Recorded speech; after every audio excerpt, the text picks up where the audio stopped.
This is an interview of November 24th, continued. We had equipment malfunction, so I'm starting a new tape. I'm going to hold this on my lap, so if it starts acting up, I'll be able to see it. So we're talking about the end of boot camp and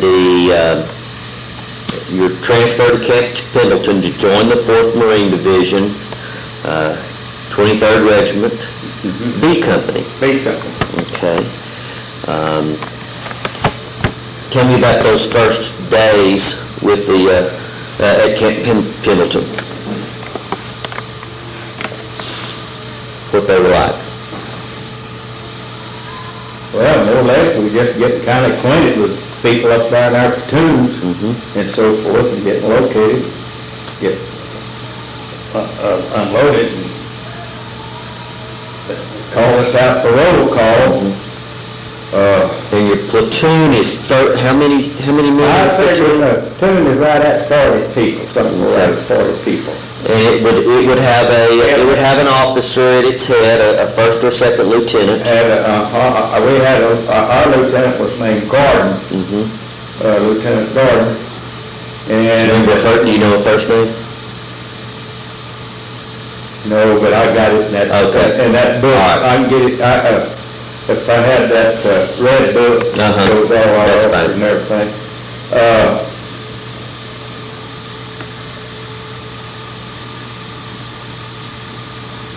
And we just get acquainted and organize us and put us in certain squads.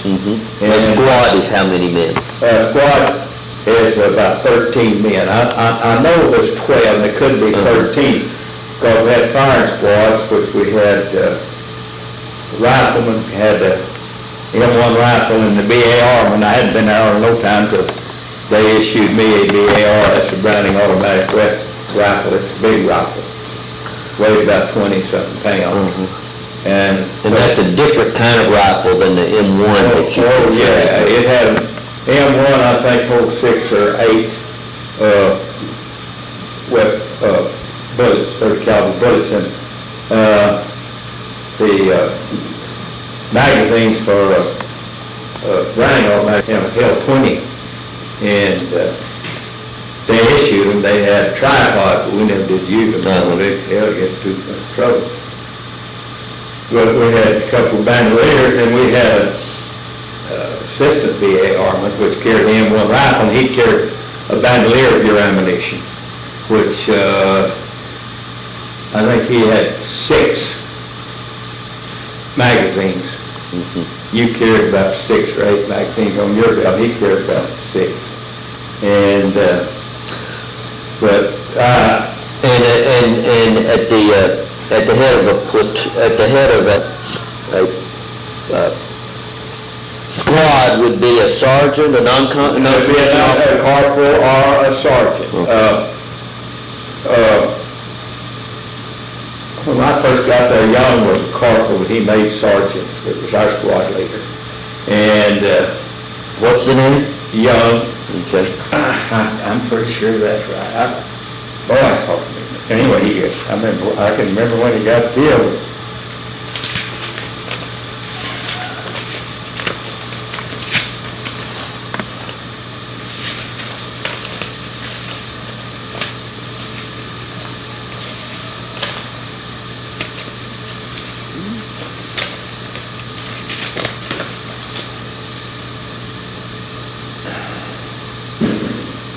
Young, Richard Young. They also had a platoon sergeant that he was a non-com over the platoon, that was right under the lieutenant.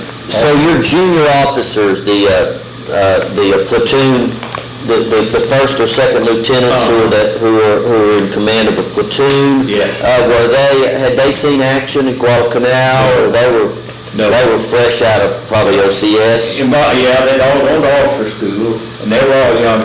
They were in their, I'd say, 20, 25 years old. Most of them are pretty well educated people. I guess most of them had some college, Sure. and then went to officer training school where they had some more. And in command of B Company is whom? Singer. Okay. He was a lawyer, I understand. All I know that they said he was a lawyer out of Detroit. And I know he was a good commander. And his rank was? Captain. Captain. Yeah. He must have made major colonel right after South End and Kenny End, because I was showing you where that letter had there where the general turned the company over to Colonel Weisberger, and later on he made general. But, so, hey, I've been there no time, so we took to the field. Had us up down those hills, you know, and certain places we had to capture, this and that. And we scouted there too. I never had mortar fire, and it was good. One time we was taking a break, and they had a target up on the side of this mountain, and they had our weapons, mortars, turned loose on that thing, and it's amazing how accurate they could be.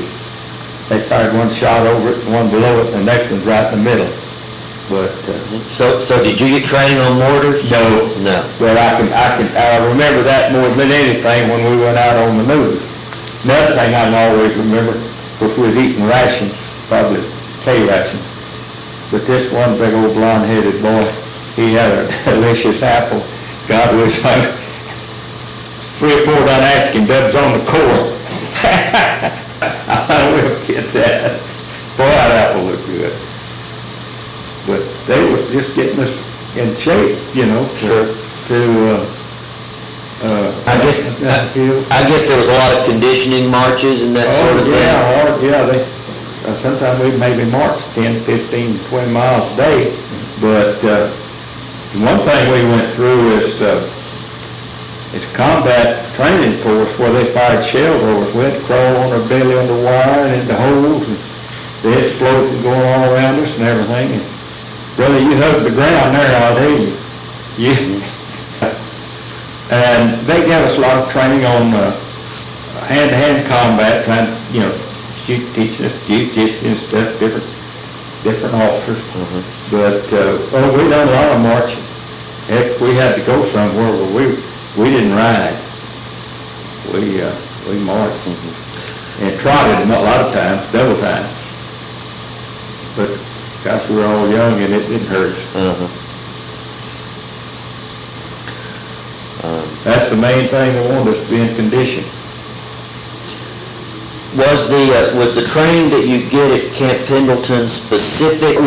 Was a lot of it specific kinds of training that only people who were headed for the South Pacific and to fight Japanese would get, or would it have been the same kind of training that Marines that were, let's say, going to fight in Europe? I know many Marines didn't fight in Europe, but would it have been? They were training us for hitting those islands. Right. We go down the ocean side and climb off those piers on these nets, landing nets, into boats, and they'd take us out. We'd have to hit the beaches and so forth, and, you know, on the way over the side, and then we'd go in, landing, firing, and this and that, training them in Camp Pendleton. And sometimes at night they may take us out in trucks, the curtains drawn on the back of us, kick us all out, maybe 10 miles from camp, tell us to get back.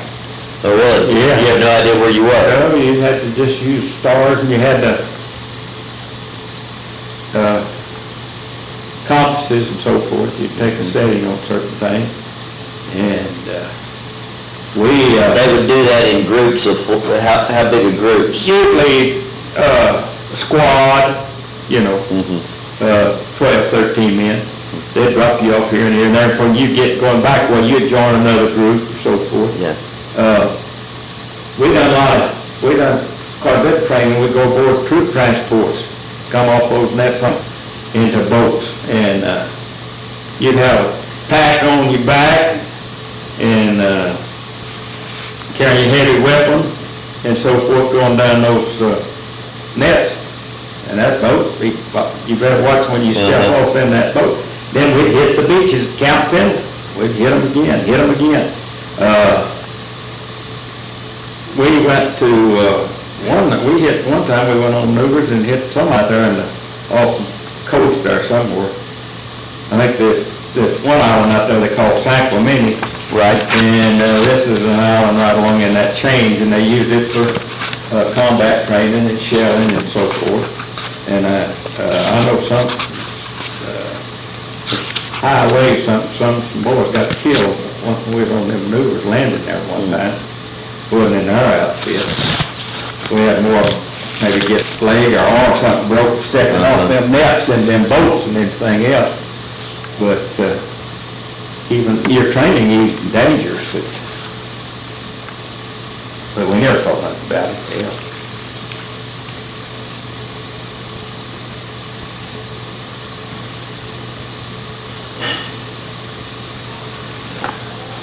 I can never forget the first ship I went on. I couldn't see how one of them big things could float. Down in West Texas, and had all steel and big old pipes running through it and everything. I'll never forget that. So, did you get any training on machine guns? No. No, Those are all special kinds. Other companies would be heavy weapons companies. Yeah.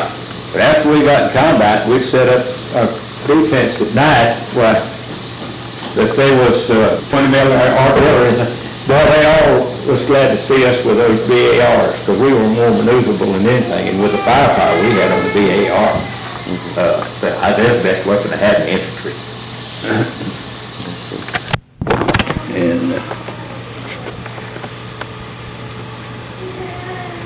this is boot camp. This is a boot camp picture. That's the boot camp picture. And how many of these guys ended up in? I only remember one outfit. I only remember one. Jimmy Kinzer.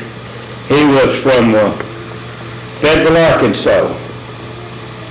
And now that's Barry. He wants to send me this picture. Let's see. I think that's me right there. Yeah, that's me, and there's Albert.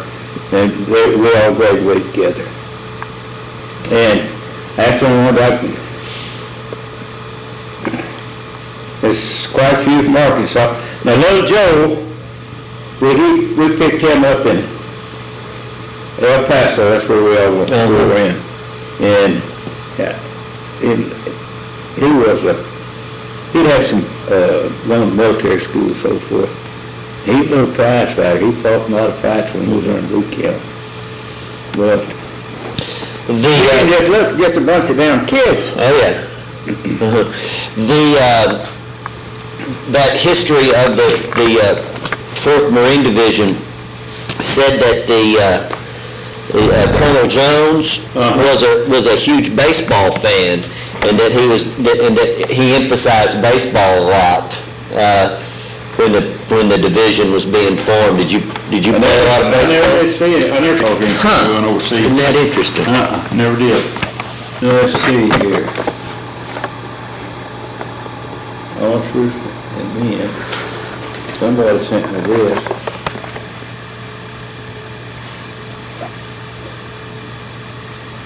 Officers and men.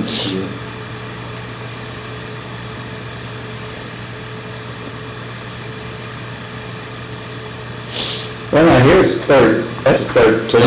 It says January 27, 1944, Company B, 1st Battalion. Yeah. So that's how many people you can, in our platoon. Yeah. Let's see. 6, 7, 8.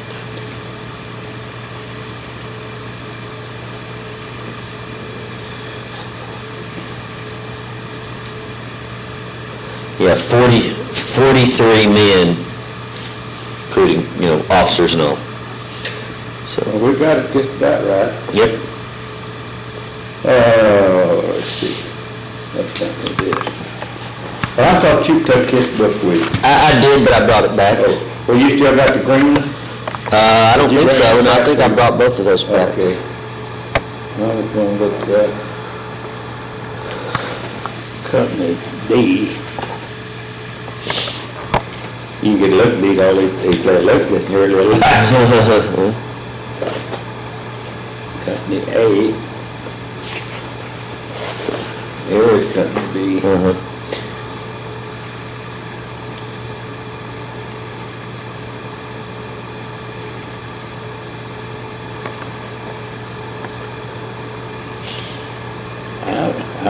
I think there's our captain, who was vice saying, this executive officer. Here's Gordon, Stanley Gordon, was my platoon leader. I see. First platoon. First, it says company officer under each of these Yeah. first lieutenants, so those are all platoon Yeah. leaders. And this one says executive officer. He was executive officer next to him. Yeah. Well, one of these was probably weapons. See, there's four of them. There's three rifles, and I can't remember. I can remember this guy. He was a gunny sergeant. He was an old Marine. Let's see.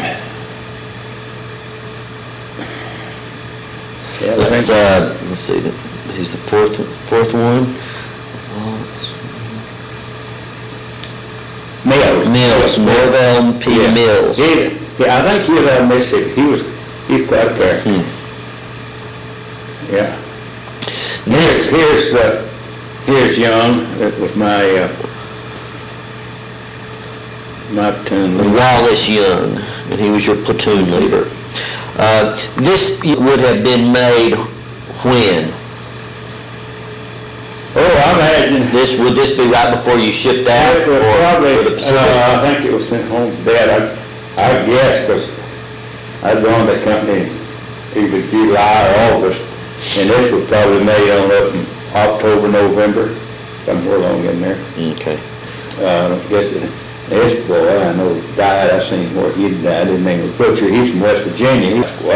And this boy was killed. Hartman, he's he was from Indiana. And this is a Kinder boy that was in my boot camp. And it was in Federal, Arkansas. And he got all shot up in the head. And I come back when I got discharged. He was at the big hospital in San Diego, and I went down to spend the day with him. And he got married, and I went to spend the night with him and wife. Next day, I said, "What do we do, catch a bus quick?" He said, "No, some railroad men picked me up here." I might have told you that story. No. So we stood in that corner here. They come in the car and stopped and got in there. And he said, "This is my friend, Tex Freeman." And, he bless him. "What's your name?" I said, "O.B. Freeman." "Your dad broke Seinfeld Railroad?" I said, "Yeah, he sure did." He said, "Well, your dad broke me in railroad." And that's right. Yeah. Yeah, he stacked all the way back home. They mustered out, give me $100, and I got home with over $90. The other people wouldn't have. And this boy was our assistant team leader, but he was my group leader, named Austin. Austin, Roland And Austin. this boy here named Barrett, and he loved to sing.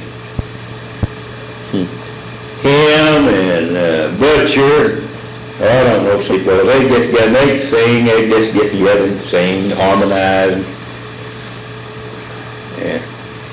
But, that's it. I guess it's a picture in there, old Colonel Jones, on the front. Weapons, here's a weapons company.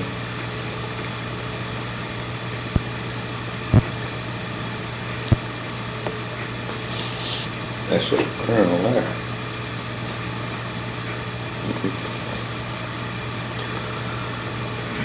Yep.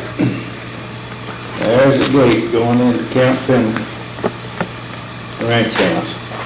Okay, well, I want you to tell me a little bit more about camp life at Pendleton. Talk to me about off time, when you were at Liberty, I guess would be the terminology. Of course, in the evening, sometimes we'd go what's called slot shoot. we could have a beer or two. But, whenever I got a weekend off, every weekend I had off, I had a sister that lived in Corona, California. Wow. And I'd hitchhiked up there and spent a couple of days or nights with them and come back Sunday night.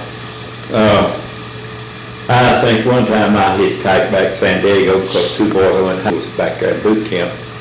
But, and one time when I left Corona, I had never been up to Los Angeles. I said, well, I'll go to Hollywood. So I hitchhiked and went up to Hollywood and around through there.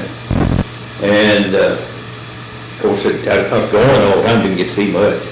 But I catch the train back to the hitchhiking because it's dark at night. And this old boy come up with me, Tex Freeman, what are you doing? And there's an old boy he was a highway patrolman in New Mexico. And he was the oldest guy in our boot camp. And I told him, well, I was trying to get back to Camp Pendleton. And he said, well, you just got away back because I'm going to San Diego. Said, I got mustered out. And said, I got me a station wagon and I haul people to and from, making pretty good money. But said, it didn't cost you nothing. So that's how I got back to Camp Pendleton that night. But it was, but I'll tell you, he stuck right in there. He was up in his 30s with this young guy. It was hard on him, but brother, he stuck it out. And that's the only time I went up there. And of course, I had lots when I was in the hospital. Sure. I seen lots of stuff, ball games and so forth. Well, tell me about the weekend in Los Angeles when you went to Hollywood. Well, there wasn't much to it. I just went around and up and down the streets there, looking at the theater. I might have gone in a canteen, I don't know, and got a Coke or something to drink. But I had much time because the time I got in there, pretty late. And I was, looking at the place, and then I caught a bus or something to get to the railroad station. And of course, there's servicemen everywhere, and I didn't have much time to spend there, but I really enjoyed being with my sister and brother-in-law and their two children because home-cooked food, and I loved them all very much. They were my middle sister, Claudia. She passed away with that Lou Gehrig's disease, I guess 15, 20 years ago. Her son, he was in Vietnam, come back, he driving a truck, got killed in a truck wreck. And I need to get a hold of Jean, her daughter, that's the first grandkid in our family. And I haven't heard anything from her in some time. How, from start to finish, did your training at Camp Pendleton last? Well, I think we hit Roy, I think we hit the Marshals in February. And we went from San Diego to the Marshals.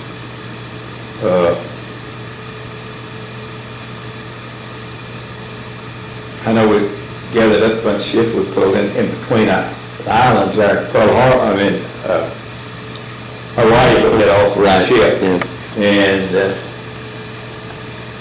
And we hit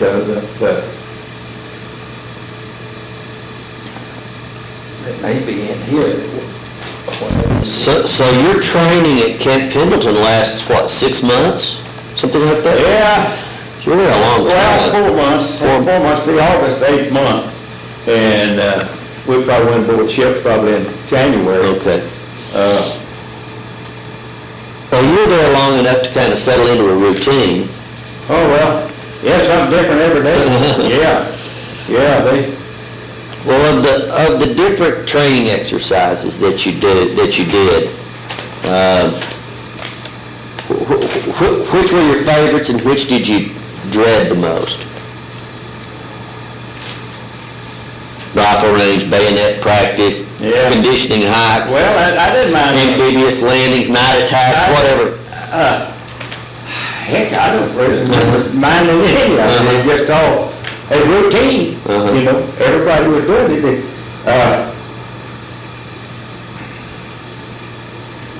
I guess the worst part of it was, maybe being there Christmas time, like going home, seeing your loved ones and so forth, but you'd already got to go acquainted with everybody there. We just kind of like family, you know. So I really don't remember any of it. Let's see here. We hit Marshall's on February the 1st. See? And so we left San Diego in January and to go there because it took quite a while on them boats. And then we hit Saipan June the 15th. And they said it to July the 9th, but we were still mopping up after that because we hit Kenny Inn on the 24th of July.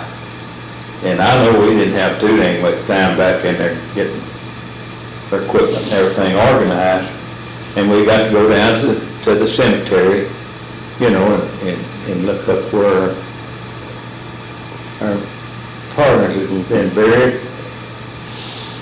They took those 50-gallon barrels, they load up whenever they shell, and then barrels would just make a dome on one end.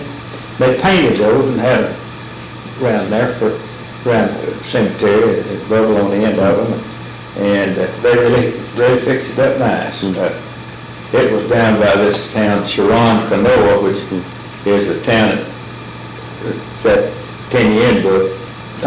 No, that red book over there, it shows you the map. And that's right pretty close to there. And we hit right at that town. Okay. Well, during the later weeks at Pendleton, when it was getting closer to time for you to be shipping out, did the training regimen change? See, they had the training. I know. See, the big plan, the officers and everything knew about it. Right. Maybe the command. But we go out on these ships and we come in and hit the beach even at Pendleton, and then we had maneuvers, like say, on that island. Well, our company had certain things to do, and that probably was built on hitting this little island. Because we went through the same thing after we got back. Certain things such as what? Huh? Such as what? We had this group to hit the beach in advance and take care of it. Maybe another company was over here somewhere, and because you don't go in there, there's a lot of planning on hitting those things. I've read this in hitting that Saipan, that the current carried a lot of them way off and had a big gap in between there. But all been planned out. Then we of course, we was aboard ship. We got on them reefs. There's coral reefs there on them islands. So we use these LVNs, or we call them alligators. They're tracks, because if you got a boat, you might hit that thing and you may have to walk in for miles, not a mile, but hundreds of yards. But they had us all trained how to get in and out of all that equipment and everything. So we've done it so many times,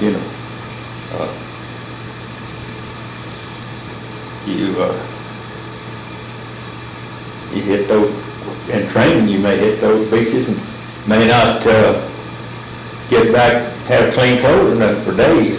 I don't think I ever changed clothes on Saipan for 3 weeks. Didn't have it,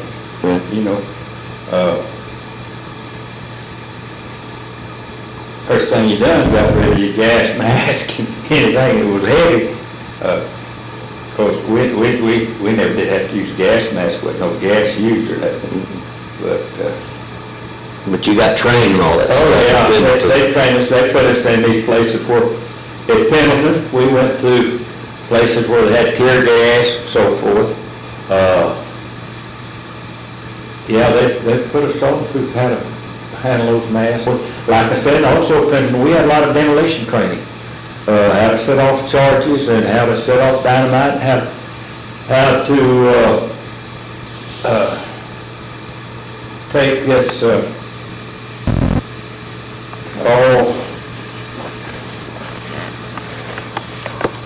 this car that ignites so darn fast with putting these explosives.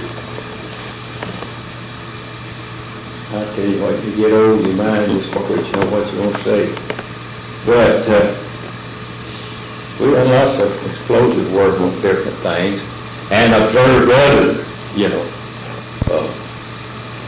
fuses. We had every one of us had to go through the cramp fuses on maybe TNT and set it off.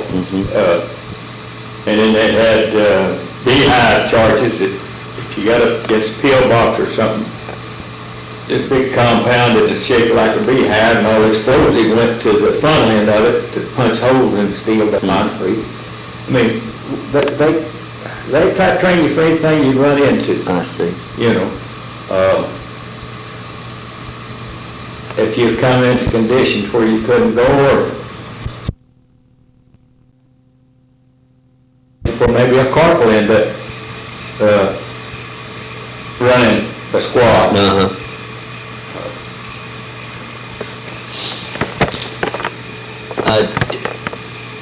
But in your training, once you've hit a beach, what specialized kinds of things did they train you to do? When we was training, we hit that beach, we'd run, and maybe that's explosive something up there. Then you dive down and crawl on your belly, crawl, and look for a way to get over that place. And then if you find crawl over something, and you find a hole just to teach you to protect yourself. And then get on in there, maybe after you take the beach, maybe the amphibians would come along and they'd go out in front of us and we'd follow them. A few times, follow tanks. And of course we was using blank ammunition and so forth through those kind of training. Heck, I know one, that Highway 101, that main line on California goes up the coast. We used to cross it to get into the ranch out from the beach. I got over there one time, and the Japanese had a lot of that country, they had gardens and so forth. And we went to the place, and there's some voluntary tomatoes there, We was glad to get a hold of something. They wouldn't get none too high. Well, that's run us, I guess, got them. But I know when we got back there one time, after we got back there, we've been out several days. And, we went to mess hall and hadn't had any good meal. They had spare ribs and sauerkraut. And that's the best thing I believe I ever. And there was a battalion officer, Major Mustang. He'd stand back by that chow line, and them guys putting that chow in there, better give that old boy a little more, he looks pretty hungry. So that's one I can remember, at Major Mustang. He's in the battalion somewhere. But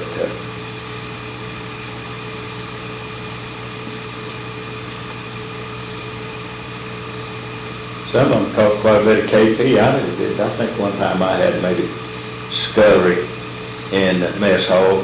That's where the steam clean all of the trays and so forth. We had ample food. They fed us good. It tastes like homemade food, but you had no complaints. Of course, some people are going to gripe about anything. Sure. So Christmas comes and goes in January. When did you first learn of the specifics about when you'd be shipping out, and what do you recall of that? Oh, I don't know. They just keep your gear, get ready, and so forth. And they told us we're going to ship out certain day, get every shape. So we had, each one of us had a poncho and what they call a shelter hat. They take two of those and make a tent, you know. And we wrapped we had two wool blankets, and we wrapped them up, made a horseshoe thing out of them, fed over back where our packs. Of course, then we had our sea bags, our clothes. And so they said we'd be shipping out so 4 a.m., get everything ready. So we did. You could start calling up that ship, that pack on, and a sea bag over your shoulder and a gun. You probably was carrying 75, 80 pounds. And I never did know how they got our sea bags back to us, but they did. I guess they got people to look after them. So tell me about the day that you actually shipped out. What do you remember of that day? Oh, I remember getting in back those, I think they call them 4x4 trucks. They loaded us up and rode to San Diego, and we lined up out there maybe 2 or 3 hours just waiting, our turn to get on them ships. And then we had Liberty that night. They let us go to town that night. So you got on the ship and you got all your stuff stowed away and everything, and then you got to get back on.